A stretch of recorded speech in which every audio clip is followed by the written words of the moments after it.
setelah kita selesai menyelesaikan seri hidup Kristen yang berkeyakinan, dalam beberapa minggu depan masa kita merenungkan seri baru, peperangan rohani orang Kristen. Peperangan rohani orang Kristen.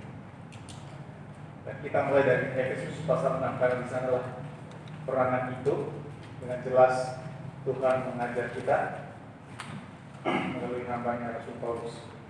Kita akan mulai dari ayat 10 sampai ayat 13, Efesus pasal 6, ayat 10 sampai 13. Saya membacanya, silakan menyimaknya dalam hati. Efesus pasal 6 ayat 10 sampai 13. Akhirnya hendaklah kamu kuat di dalam Tuhan, di dalam kekuatan kuasa-Nya. Kenakanlah seluruh perlengkapan senjata Allah, supaya kamu dapat bertahan melawan tipu muslihat iblis. Karena perjuangan kita bukanlah melawan darah dan daging, tetapi melawan pemerintah-pemerintah, melawan penguasa-penguasa, melawan penghulu-penghulu dunia yang gelap ini, melawan roh-roh jahat di udara. Sebab itu, ambillah seluruh perlengkapan senjata Allah, supaya kamu dapat mengadakan perlawanan pada hari yang jahat itu, dan tetap berdiri sesudah kamu menyelesaikan segala sesuatu. Mari kita berdoa. Bapa di surga, kami ingin merenungkan firman-Mu bagian yang telah kami bacakan. Kiranya Engkau berkenan memimpin kami bahwa dan menyadarkan kami bahwa kami sedang berada di medan perang.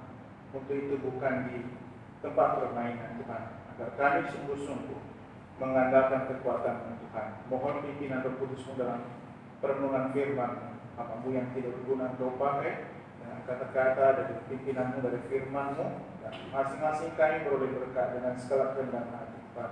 Lindungi tempat ini, lindungi juga kami semuanya. Ingatkan setiap anggota gereja ya Tuhan, betapa pentingnya kami berdoa bersama-sama, terlebih-lebih pada masa-masa seperti ini. Terima kasih, terpujilah nama-Mu, dan jemaat-Mu kiranya dibangun dan perintah firman-Mu. Di dalam nama Tuhan kami Yesus Kristus. Amin. Jadi serinya peperangan rohani orang Kristen, dan judul kita malam ini membedakan atau memahami dan mengalahkan taktik setan. Ya, membedakan atau memahami dan mengalahkan taktik setan.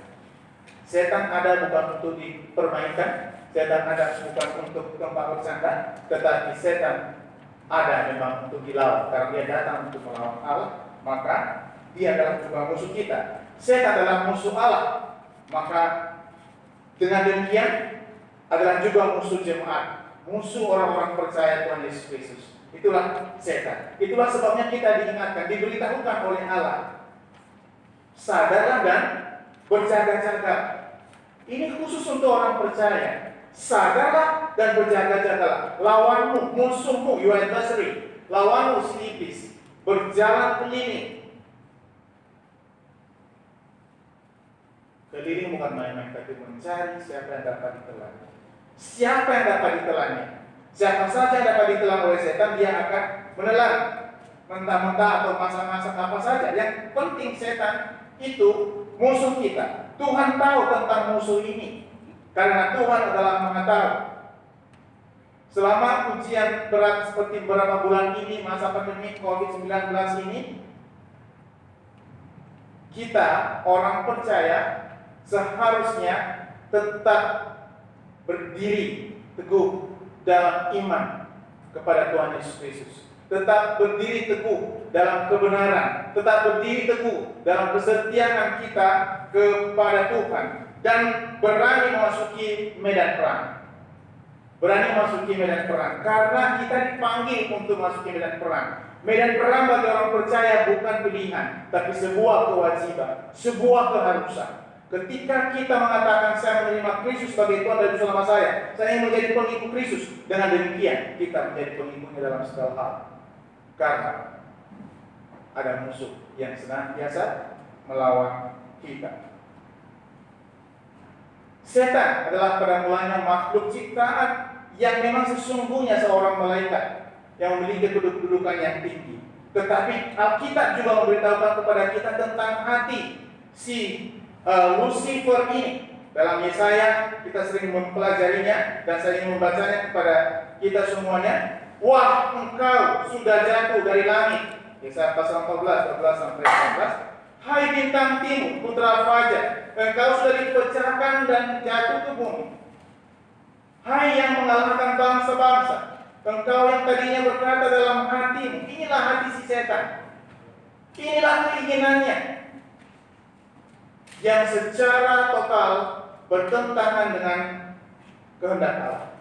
Aku hendak naik ke langit, aku hendak mendirikan tahtaku mengatasi bintang-bintang Allah, dan aku hendak duduk di atas bukit pertemuan, jauh di sebelah utara. Aku hendak naik mengatasi ketinggian awan-awan, hendak menyamai yang maha tinggi. Inilah hati si setan. Itulah sebabnya kita tidak boleh memberikan seinci pun untuk setan. Karena setan di Taman Eden, di pada mulanya dia melawan Allah. Dan di Taman Eden, setan membuat manusia pertama, nenek moyang kita, Adam dan Hawa, jatuh ke dalam dosa. Kerajaan setan inilah mempengaruhi filosofi manusia dari abad ke abad. Sehingga kalau kita melihat Mazmur pasal 14 dan ayat 1 serta Mazmur 53 ayat 2, itu orang bebal berkata apa? Tidak ada Allah. Itu filosofi setan yang ditanamkan dari abad ke abad, dari generasi ke generasi. Bagian dari taktik setan untuk melawan Allah. Maka malam ini saya mengajak kita untuk merenungkan 3 hal berhubungan dengan judul kita tadi, membedakan atau memahami dan mengalahkan taktik setan. Yang pertama, persediaan untuk pertempuran. Ayat 10 sampai 11. Akhirnya hendaklah kamu kuat di dalam Tuhan, di dalam kekuatan kuasa-Nya. Kenakanlah seluruh perlengkapan senjata Allah, supaya kamu dapat bertahan melawan tipu muslihat iblis. Kita masing-masing harus sadar bahwa Allah yang menyediakan apa yang kita perlukan untuk pertempuran ini. Dan juga kita patut bersyukur karena kita tidak berjuang untuk mencari peralatan yang kita perlukan. Allah sendiri yang menyediakan. Ketika Allah memanggil kita untuk masuk dalam medan perang, Allah menyediakan segala perlengkapannya. Sama dengan sebuah kerajaan, sebuah negara, ketika mencari, memanggil warganya, rakyatnya, menjadi prajurit-prajurit untuk bangsa tersebut, untuk negara tersebut, seperti Indonesia misalnya. Maka negara yang berkewajiban untuk menyediakan segala perlengkapan yang diperlukan untuk pertahanan negara ini. Demikian juga dengan kita, orang-orang yang ikut dalam pertempuran rohani di dalam Tuhan kita Yesus Kristus. Allah sendiri menyediakan apa yang kita perlukan. Mengapa? Karena Allah tahu persis secara sempurna peperangan ini. Kuasa setan sudah dilucuti oleh Tuhan Yesus Kristus melalui kebangkitan, kemudian dan kebangkitannya. Tetapi sampai saat ini setan masih diberi keleluasan untuk apa? Dan keliling mencari. Bahkan dengan jelas 1 Yohanes pasal 5 dikatakan bahwa dunia ini masih berada di bawah kuasa sejarah. Bukan karena dia maha kuasa, tetapi diizinkan dan diberikan kuasa bagi orang percaya untuk menguji ketangkasan kita, untuk menguji penyerahan kita, dan menguji kerendahan hati kita di hadapan Tuhan. Sumber kekuatan kita dan kuasa kita datangnya dari Tuhan. Hendaklah kamu kuat di dalam Tuhan. Singkatnya, kalau kita di luar Tuhan, kita lemah. Maka dengan segala kerendahan hati, hendaknya kita mengandalkan kekuatan Tuhan. Dan kita harus berada di dalam Tuhan. Ini namanya persekutuan. Kita akan kuat kalau kita kuat di dalam Tuhan dan berada di dalam Tuhan. Dalam persekutuan dengan Tuhan seperti malam ini. Kita ada persekutuan doa. Secara pribadi, kita ada renungan pribadi namanya saat teduh pribadi. Disitulah kita kuat kalau kita bersama Tuhan. Kekuatan dan kesanggupan kita berasal dari Allah, seperti dikatakan oleh Rasul Paulus dalam suratnya kepada orang Korintus di 2 Korintus pasal 3 ayat 5. Firman Tuhan berkata, dengan diri kami sendiri kami tidak sanggup, benar kan? Dengan diri kita tidak sanggup mengadakan perlawanan ini. Dengan diri kita tidak sanggup mengalahkan setan. Dengan diri kita tidak sanggup memahami taktik setan, apalagi mengalahkannya. Saya lanjutkan. Dengan diri kami sendiri kami tidak sanggup untuk memperhitungkan suatu seolah-olah pekerjaan kami sendiri. Memperhitungkan sesuatu pekerjaan kami sendiri. Apa itu? Pelayanan kah? Peperangan kah? Jangan memperhitungkan itu kesanggupan kita. Paulus katakan mengajarkan kita, firman Tuhan katakan, tidak, kesanggupan kami adalah pekerjaan Allah. Pertanyaan, kapan Allah bekerja? Ketika kita berada dalam Allah. Amin. Ketika kita berada dalam Allah, maka di sana Allah bekerja. Kekuatan batin, kekuatan rohani kita berasal dari Allah sendiri. Mengapa? Karena roh yang ada di dalam kita lebih besar daripada roh yang ada di dalam dunia. Tubuh ini baik Roh Kudus, beda dengan yang lain, tubuh-tubuh yang lain. Sekali lagi saya ulangi, masa pandemi ini adalah masa peperangan buat kita, bukan masa-masa untuk bersantai. Setiap detik, setiap menit, setiap saat kita diintai oleh setan. Maka yang lemah itulah yang akan ditelan. Yang kuat tidak akan mampu ditelan. Siapa yang kuat? Yang berada dalam Tuhan, yang mengandalkan kekuatan Tuhan. Karena dikatakan akhirnya hendaklah kamu kuat di dalam Tuhan, di dalam kekuatan kuasanya. Kekuatan kuasa Tuhan tidak ada yang dapat menandinginya. Kuasa setan ada, betul, tapi setan bukan maha kuasa. Ya, setan hebat, betul, tapi tidak sehebat Tuhan. Maka ketika Allah berada di dalam Dia, mengandalkan kekuatan kuasa Tuhan, maka kita akan sanggup mengadakan perlawanan ini. Ayat 11, kenakanlah seluruh perlengkapan senjata Allah supaya kamu dapat bertahan melawan tipu muslihat iblis.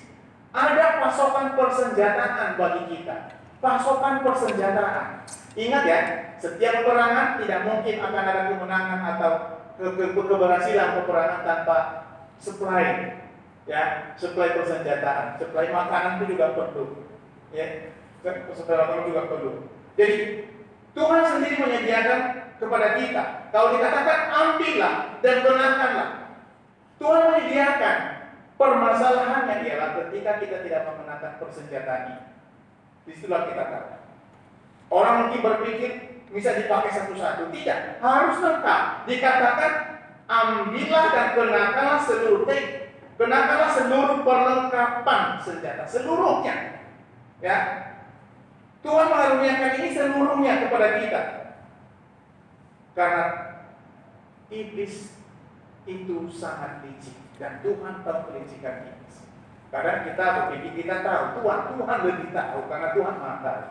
Oleh karena Tuhan Maha tahu tentang musuh itu, dan juga Tuhan tahu kelemahan kita.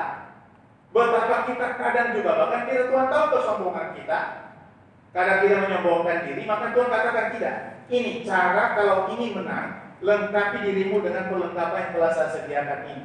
Perlengkapan namanya saja, apa namanya? Perlengkapan senjata Allah. Namanya saja sudah ketahuan bahwa ini yang sangat-sangat kita perlukan. Perlengkapan senjata Allah, bukan perlengkapan senjata manusia, bukan perlengkapan senjata dunia, tetapi perlengkapan senjata Allah, milik Allah, dibuat oleh Allah, disediakan oleh Allah, tapi berguna untuk orang percaya. Itu fungsinya buat kita. Setiap peralatan ini, perlengkapan ini harus dipakai bersama-sama dan bukan satu persatu. Ya, bukan satu persatu. Ya, maka dikatakan ayat 13 nanti, ambillah seluruhnya. Ambillah seluruhnya. Jangan satu-satu, seluruhnya. Ikat pinggang kebenaran, keadilan, kerelaan berkata Injil, baju sirah adil, baju sirah iman dan perisai dan ketopong keselamatan, pedang roh, doa itu serta kita lakukannya. Karena demikianlah Tuhan kehendaki bagi kita kalau kita hendak mengenakan pertempuran ini. Perlengkapan senjata orang Kristen memberikan kita perlindungan dari tipu muslihat iblis. Dikatakan supaya kamu dapat bertahan melawan tipu muslihat. Tipu muslihat itu bukan main-main. Ya, tipu muslihat itu dengan berbagai macam. Ingat, bukan tipu muslihat manusia, tapi tipu muslihat iblis. Iblis jauh lebih licik. Ya, iblis jauh lebih licik. Iblis hanya menggunakan manusia saja. Ya, jadi tipu muslihat iblis, metodenya, caranya, alat-alat yang dipergunakan, itu semua merupakan tipu muslihat iblis yang tujuannya hanya satu: mengacaukan hidup orang percaya, menelan kesaksian kita, menghalangi pertumbuhan rohani kita, membuat kita malas untuk berdoa, membuat kita pelit untuk berikan kepada Tuhan, membuat kita takut untuk bersaksi dan penginjilan, membuat kita malas mendoakan jiwa-jiwa yang tersesat. Ya, apalagi bangsa kita dalam keadaan terdesak, bukan hanya Indonesia, beberapa negara juga, baik secara mental, emosional pun juga untuk ekonomi. Itulah sebabnya di 2 Korintus pasal 11 Tuhan sendiri menyampaikan kepada kita betapa setan itu kelicikannya itu di ayat 13, pasal 2 Korintus 11 13, sebab orang-orang itulah rasul-rasul palsu, pekerja-pekerja curang yang menyamar sebagai rasul-rasul Kristus. Ini salah satu metode taktik tipu muslihat iblis, melakukan penyamaran melalui pekerja-pekerja palsu, rasul-rasul palsu, pengajar-pengajar palsu, pengajar-pengajar sesat. Makanya kita disuruh apa di 1 Yohanes pasal 4 ayat 1 dan 2, anak-anakku, janganlah percaya setiap roh, tetapi ujilah roh itu apakah berasal dari Allah. Ya. Ayat 14, hal itu tidak usah mengherankan, sebab iblis pun menyamar sebagai malaikat terang. Jadi bukanlah suatu hal yang ganjil jika pelayan-pelayan yang menyamar sebagai pelayan-pelayan kebenaran, kesudahan mereka akan setimpal dengan perbuatan mereka. Ini yang Tuhan sampaikan kepada kita, harus kita bersedia untuk melakukan pertempuran ini. Dan pertempuran serta peperangan ini disediakan persenjataannya oleh Allah bagi kita. Pekerjaan kita ialah mengandalkan kekuatan Tuhan dan menggunakan pasokan perlengkapan senjata Allah yang Tuhan sediakan bagi kita. Itu yang pertama. Yang kedua, tempat dan jenis pertempuran kita. Tempat dan jenis pertempuran kita di ayat 12. Ayat 12. Karena perjuangan kita bukanlah melawan darah dan daging, tetapi melawan pemerintah-pemerintah, melawan penguasa-penguasa, melawan penghulu-penghulu dunia yang gelap ini, melawan roh-roh jahat di udara. Inilah perlawanan kita. Allah sendiri berkata, perlawanan kita bukan manusia, bukan darah dan daging, bukan orang yang menghalangi kita di jalan, bukan itu musuh kita, bukan orang yang cuma mencurangi kita dalam berusaha, bukan orang yang menipu kita dalam uang kembalian, bukan orang yang mencoba mencibir kita, bukan. Lebih dari situ, kata Tuhan. Bukan itu musuh kita. Perjuangan kita bukan melawan darah dan daging, bukan. Tetapi musuh kita adalah iblis yang adalah roh tak kelihatan, namun punya kuasa yang kuat. Ya, punya kuasa yang kuat. Peperangan rohani dibandingkan seperti perlombaan gulat. Ya, perlombaan gulat. Ditangkap, dibuang sampai terbuang. Kalau pernah melihat gulat, ya, sasarannya harus keluar dari ring. Gitu. Yang tetap di ring itu dan menang dinyatakan pemenang. Peperangan ini dibandingkan dengan itu. Dan saudara-saudara dikasih Tuhan, ingatlah bahwa musuh kita ini memang benar-benar licik. Maka sampai-sampai dia kelihatan. Di Efesus pasal 2 itu menyampaikannya. Kamu hidup di dalamnya karena kamu mengikuti jalan-jalan dunia ini, karena kamu menaati penguasa kerajaan angkasa, yaitu roh-roh yang sekarang sedang bekerja di antara orang-orang durhaka. Itu alatnya orang-orang durhaka. Setan bekerja, roh-roh jalan bekerja, tapi dia memperalat orang-orang durhaka. Orang durhaka orang tidak percaya. Ya, orang tidak percaya Tuhan Yesus Kristus. Musuh kita adalah iblis bersama dengan roh-roh jahatnya. Ya, 2 Korintus pasal 10 ayat 3 sampai 5. Memang kami masih hidup di dunia, tetapi kami tidak berjuang secara duniawi. Tidak. Paulus mengajarkan kita, Tuhan mengajarkan kita bahwa kita memang masih di dunia, tetapi perjuangan kita bukan secara duniawi. Karena senjata kami dalam perjuangan bukanlah senjata duniawi. Ingat, Tuhan mengajarkan kita jangan mengandalkan senjata duniawi, melainkan senjata dipelengkapi dengan kuasa Allah yang sanggup untuk meruntuhkan benteng-benteng. Perlengkapan senjata dengan kuasa Allah jelas kualitasnya. Sanggup meruntuhkan benteng-benteng, benteng apapun, benteng pertahanan yang dibangun oleh keangkuhan dari ayat 5. Kami mematahkan setiap siasat dan merubuhkan setiap kubu yang dibangun oleh keangkuhan manusia untuk menentang pengenalan akan Allah.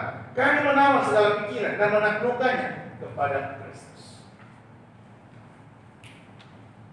Tuhan menyediakan ini bagi kita. Maka kita tidak boleh berjuang secara duniawi. Kita mengandalkan kekuatan Allah. Karena dikatakan kualitasnya kuasa Allah yang sanggup meruntuhkan benteng-benteng. Simpelnya, ingin meruntuhkan benteng iblis, kuasa Allah adalah kekuatan rahasia. Kuasa adalah rahasia. Pertanyaannya, apakah iblis bekerja melalui corona selama 7 bulan ini? Sangat. Bahkan dia sangat senang. Banyak orang yang takut berdoa. Banyak orang Kristen yang ternyata tidak berani untuk beribadah. Iblis. Semoga saudara kita mereka beribadah di rumah masing-masing. Karena itu kekuatan. Apalagi orang tidak mau memberi persembahan. Itulah yang juga lagi krisis. Tuhan mengerti kok. Ya, Tuhan mengerti. Saudara sedang dikasihi Tuhan. Mari, pertempuran rohani menyerang pikiran dan emosi kita dan kehendak orang-orang percaya. Itu yang diserang, emosi. Ya, emosi membuat orang rendah diri, membuat orang merengek-rengek, membuat pikiran kacau, dan juga kehendak. Makanya di ayat 2 pasal 11 2 Korintus, sebab aku cemburu kepada kamu dengan cemburu ilahi, karena aku telah mempertunankan kamu kepada satu laki-laki untuk membawa kamu sebagai perawan suci kepada Kristus. Tetapi aku takut, kata Paulus tentang orang Korintus, kalau pikiran kamu, ini cara taktik iblis, disesatkan dari kesetiaan kamu yang sejati kepada Kristus. Sama seperti Hawa diperdayakan oleh ulat itu dengan kelicikan. Kelicikan ulat telah beraksi memperdayakan Hawa.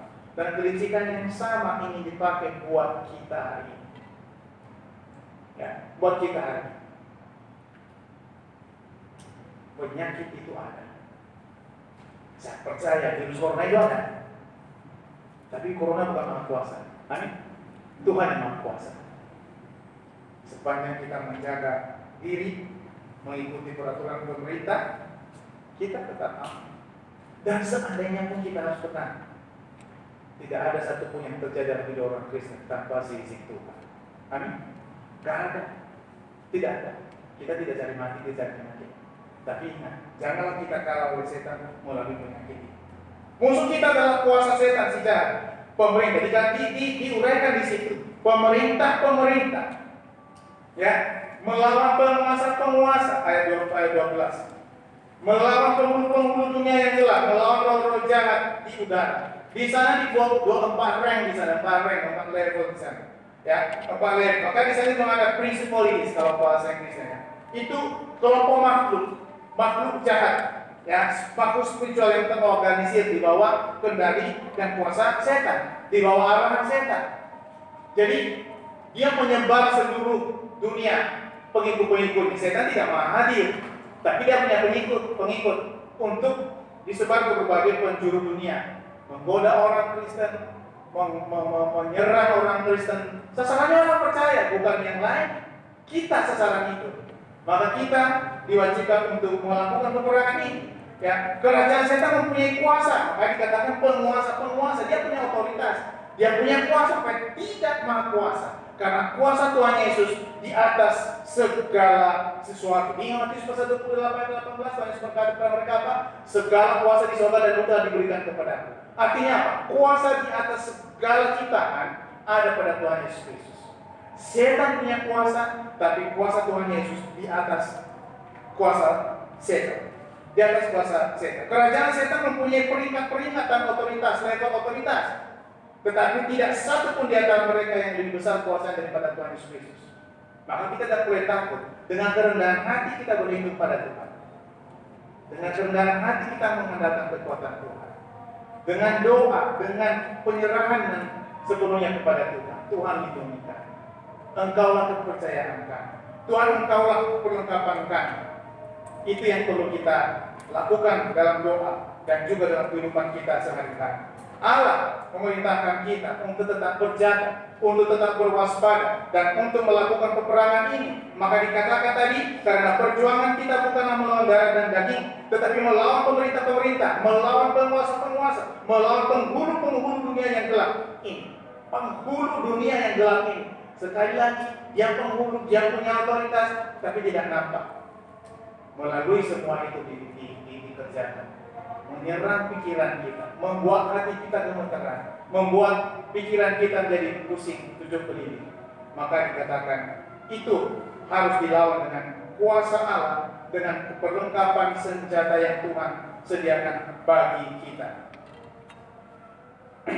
Nanti dia akan muncul secara pribadi, yaitu Antikristus namanya, ketika masa tribulasi tiba. Sekarang roh-rohnya sudah berada, menyebar ke seluruh dunia, sesuai dengan 1 Yohanes pasal 4 yang kita baca tadi. Dan saya mau membaca kepada kita 2 Tesalonika pasal 29. 2 Tesalonika 29.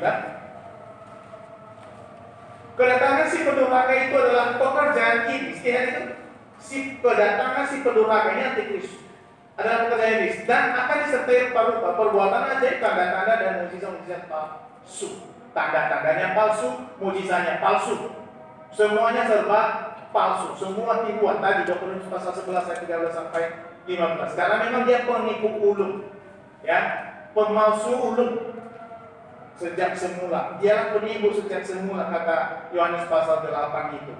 Dia penipu pada sejak semula. Kerajaan setan membutakan hati dan pikiran manusia, sehingga mereka tidak sanggup melihat terang Injil Tuhan Yesus Kristus yang dapat menyelamatkan. Justru inilah kekuatan. Ingat Roma pasal 1 ayat 16. Sebab aku mempunyai keyakinan yang kokoh dalam Injil, karena Injil adalah kekuatan Allah untuk menyelamatkan jiwa, yang sedang dalam genggaman setan. Kuasanya adalah kuasa Injil Tuhan Yesus Kristus. Itulah salah satu perlengkapan, dan nanti kita akan melihat dalam perkembangan kehidupan bahwa salah satu perlengkapan senjata yang ialah kesiapan kaki kita untuk memberitakan Injil, berkasutkan kerelaan untuk memberitakan Injil. Itu yang kedua, yaitu tempat dan jenis pertempuran kita, bukan melawan darah dan daging, tapi melawan penguasa yang tak kelihatan, melawan kerajaan setan. Dia punya kerajaan, dia punya pengikut, dia punya level otoritas, tapi sekali lagi otoritas Tuhan Yesus di atas semua itu. Yang ketiga, yang terakhir, rencana pertempuran ayat 13. Ayat 13. Sebab itu, ambillah seluruh perlengkapan senjata Allah. Ambillah seluruh perlengkapan senjata Allah, supaya kamu dapat mengadakan perlawanan. Jadi ketika kita ingin dan mampu mengadakan perlawanan melawan iblis, Tuhan katakan ambillah seluruh, not one by one, bukan satu persatu, tetapi seluruh perlengkapan senjata Allah, supaya kamu dapat mengadakan perlawanan pada hari yang jahat itu dan tetap berdiri. Ingat itu, setelah perang tetap berdiri, bukan kelelahan, bukan kehabisan energi, bukan kehabisan supply, tapi tetap berdiri. Mengapa? Karena supply kekuatan tetap ada dari Tuhan. Mengapa? Kekuatan Tuhan tidak pernah berkurang. Kekuatan Tuhan tidak pernah berkurang. Tetap berdiri sesudah kamu menyelesaikan segala sesuatu. Saudara yang dikasihi Tuhan, ini pertempuran kita ini telah disediakan senjatanya dan disediakan. Maka kita perlu mengambil dan mengenakan perlengkapan ini.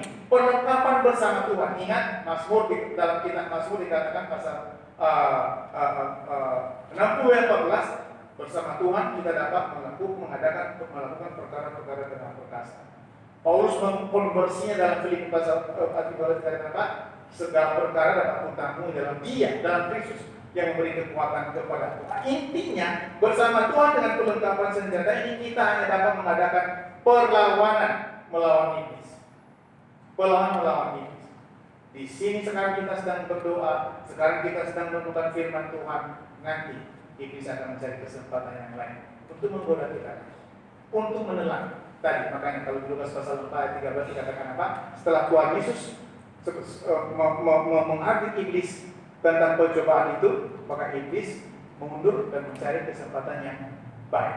Kesempatan yang baik bagi Iblis adalah ketika anak-anak Tuhan sedang dalam keadaan ringan dan sedang tidak berjaga-jaga, sedang tidak penyerahan pada Tuhan, sedang tidak berlindung pada Tuhan, sedang tidak mengenakan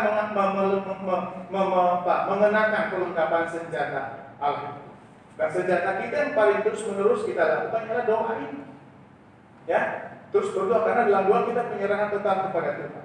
Kenakan seluruh perlengkapan senjata Allah itu, maka kita dapat mengadakan perlawanan, dapat melawan seperti tadi, dapat melawan pikiran-pikiran yang angkuh, dapat melawan pikiran-pikiran yang sebaliknya juga membuat kita rendah diri.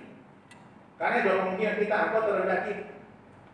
Yang Tuhan mau ialah kerendahan bagi kita. Melawan emosi-emosi kita yang terganggu oleh hal-hal yang kiranya dapat membuat kita guncang emosinya, terutama dalam rangka bulan ini. Ya, tetap dalam firman Tuhan. Kalau kita jauh dari firman Tuhan, kita mudah kalah. Ya, kalau masih ngantuk, kalau masih ketika baca firman Tuhan, berdoa. Ya, berdoa. Tuhan, bangkitkan saya untuk menemukan firman. Karena inilah kekuatan kita, kekuatan hikmat Allah di dalamnya. Ya. Miliki pendirian, katanya, tetap berdiri sesudah kamu menyelesaikan segala sesuatunya itu. Memiliki pendirian, teguh bersama Tuhan dan kuasanya untuk menghadapi setan. Bertahan pada hari-hari jahat. Ini loh, hari-hari ini hari-hari jahat, benar-benar. Maka benar kata 1 Yohanes pasal 2 ayat 17. Ya, dunia semakin jahat. Sedang lenyap dengan kejahatan, keinginan. Maka kita perlu bertahan. Dan cara satu kita perlu bertahan ialah tadi dengan perlengkapan senjata ini. Kita akan melihat beberapa perlengkapan itu dalam beberapa minggu depan. Susun kekasih Tuhan, mari lakukan segala sesuatu untuk Tuhan, lakukan segala sesuatu bersama Tuhan, lakukan segala sesuatu dengan mengandalkan Tuhan, dan lakukan segala sesuatu untuk kemuliaan Tuhan. Termasuk bagian tugas penting kita ialah memberitakan kemajuan Injil Tuhan Yesus Kristus. Jangan beri kesempatan padanya. Justru pada masa-masa seperti ini, kalau Tuhan mengaruniakan kita kesempatan untuk bersaksi, itu yang baik. Itu yang baik. Ya, kita tidak boleh ikut serta dalam arus dunia yang sedang goncang-ganjing sekarang ini. Biarlah ekonomi diurus oleh mereka yang tahu tentang itu. Urusan kita adalah apa? Senjata rohani kita bersama Tuhan. Bersama Tuhan kita dapat melakukannya. Mari saudara kasih Tuhan. Bagaimana kehidupan kita selama ini? Apakah kita sungguh-sungguh sedang perang? Apakah kita ingin menang? Kunci kemenangan ada dalam Tuhan. Karena Tuhan sendiri telah menyediakan segala apa yang kita perlukan. Sudah dilengkapi oleh Tuhan. Tinggal kita mengambilnya dan mengenakannya. Sering sekali kita tidak mengenakannya, maka kita mudah dikalahkan, mudah dikacaukan pikirannya, mudah dibuat takut gemeteran. Tidak, di dalam Tuhan kita bisa. Bersama Tuhan kita mampu. Ingat selalu akan Injil Tuhan Yesus Kristus, karena ini justru tugas utama kita dari Tuhan. Di dalam 1 Korintus pasal 15 itu. Dan sekarang, saudara-saudara, aku mau mengingatkan kamu kepada Injil yang aku beritakan kepadamu, dan yang kamu terima, dan yang di dalamnya kamu teguh berdiri. Ya, kamu teguh berdiri dalam Injil, dan itu kekuatan Allah tadi, Roma pasal 1:16. Oleh Injil itu kamu diselamatkan. Kita sudah selamat, asal kamu teguh berpegang pada seperti yang telah kuberitakan kepadamu. Kecuali kalau kamu telah sia-sia saja menjadi percaya. Sebab yang sangat penting telah kusampaikan kepadamu, yaitu apa yang telah kuterima sendiri, ialah bahwa Kristus telah mati karena dosa-dosa kita sesuai dengan kitab suci, bahwa ia telah dikuburkan dan bahwa ia telah dibangkitkan pada hari yang ketiga sesuai dengan kitab suci. Dan Roma pasal 16 ayat 15 terjelas di sini. Pergilah, beritakan Injil ke seluruh dunia kepada segala makhluk. Makhluk itulah manusia yang perlu dijangkau oleh kita sendiri. Karena salah satu senjata penting kita ialah berdoa untuk jiwa sesat dan memberitakan Injil kepada mereka yang masih tersesat. Kita Tuhan, terima kasih malam ini. Kami syukur atas kesempatan yang Tuhan berikan kepada kami. Kiranya kami dapat mengadakan perlawanan melawan iblis setiap hari Tuhan. Karena Tuhan telah memanggil kami untuk memasuki medan perang. Dan Tuhan sendiri telah menyediakan segala persenjataan, perlengkapan yang Kau berikan pada kami Tuhan. Kami sering sekali gagal mengenakannya oleh karena keangkuhan kami. Tuhan ajar kami rendah hati, menyadari bahwa kami tidak mampu bertahan apalagi berperang melawan iblis tanpa kekuatan Tuhan. Tetapi di dalam Tuhan dan bersama Tuhan kami sanggup mengadakan perlawanan itu. Dan bahkan setelah melakukannya pun kami tetap berdiri teguh di dalam Tuhan, untuk Tuhan dan bagi kemuliaan Tuhan. Kuduskanlah kiranya firman dalam diri hati kami masing-masing, dan ampuni segala yang tidak berkenan kepada Tuhan. Kiranya iman kami dibangunkan, digairahkan kembali Tuhan, meskipun di tengah wabah penyakit yang begitu menakutkan. Tolonglah Tuhan, agar kami mengarahkan pandangan kami pada Tuhan. Iman kami justru semakin diasah dan dikuatkan melalui semua apa yang kami alami selama ini Tuhan, baik dalam jemaat secara pribadi juga maupun dalam berbangsa dan bernegara secara umum Tuhan. Biarlah kami menjadi saluran berkat dan juga terang kepada bangsa ini Tuhan. Terima kasih, kami berdoa, ampuni kami dalam nama Tuhan Yesus. Amin.